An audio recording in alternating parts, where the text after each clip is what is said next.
MasterJet, if ever na magbibigay ng SRI ngayong 2023, makakakuha po ba yung nag-retire ng July 2023? Okay, ito nga, if ever, no? Kasi hindi naman po tayo sigurado if magkakaroon talaga ng SRI ngayong taon.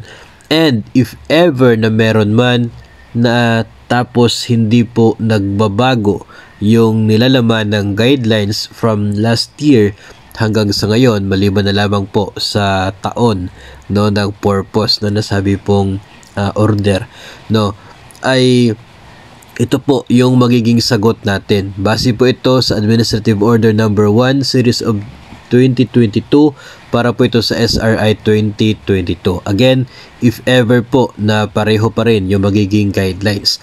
Ayon po dito mga master, ang SRI ay intended lamang para sa mga personnel na nakapag-serve ng total of aggregate 4 months of satisfactory service as of November 30 para buo ang SRI.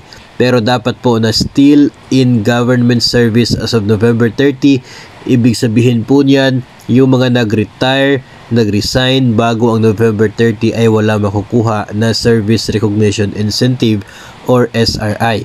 Base po sa guidelines ng SRI 2022, if ever hindi naman po ito magbabago for this year kung meron man po. Ang dagdag pa po sa guidelines na ito, tanging yun lamang pong still in service as of November 30 kahit hindi umabot ng 4 months, sila lamang po yung meron pong proportion na makukuha. Pero yung mga nag-resign o kaya ay nag-retire na, nag-separate na from government service bago pa man ang November 30, ay talagang walang makukuha sa Service Recognition Incentive. Again, kung ito pa rin po yung magiging guidelines. Mula po nung dati ay hindi naman po talaga nagbabago ang nilalaman ng guidelines para sa SRI. No, tanging yung taon lamang at yung mga taon talaga sa release, no, at doon sa purpose, yun lamang po yung nagbabago at saka po yung number ng administrative order. Pero yung iba pong guidelines ay hindi naman po talaga nagbabago since before, noong panahon pa po ni Pangulong Duterte. So if ever man po na magkakaroon ng SRI, ang sagot po natin, hindi makakatanggap yung mga nag-retire o kaya ay nag-resign from government service before November 30.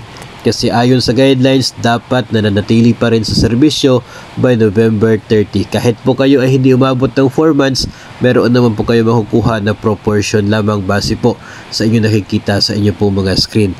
So yun po ang ating sagot dito po sa tanong na if ever magkakaroon ng SRI ay may makukuha ba yung mga nag-resign noong July 2023. So kung kayo po ay gustong makatanggap ng benepisyong ito, no, tapos may balak na magretiro o kaya ay mag-resign, gawin nyo lamang po yung effectivity ninyo until December, no, para po kayo ay talagang may makukuha dito sa SRI na ito.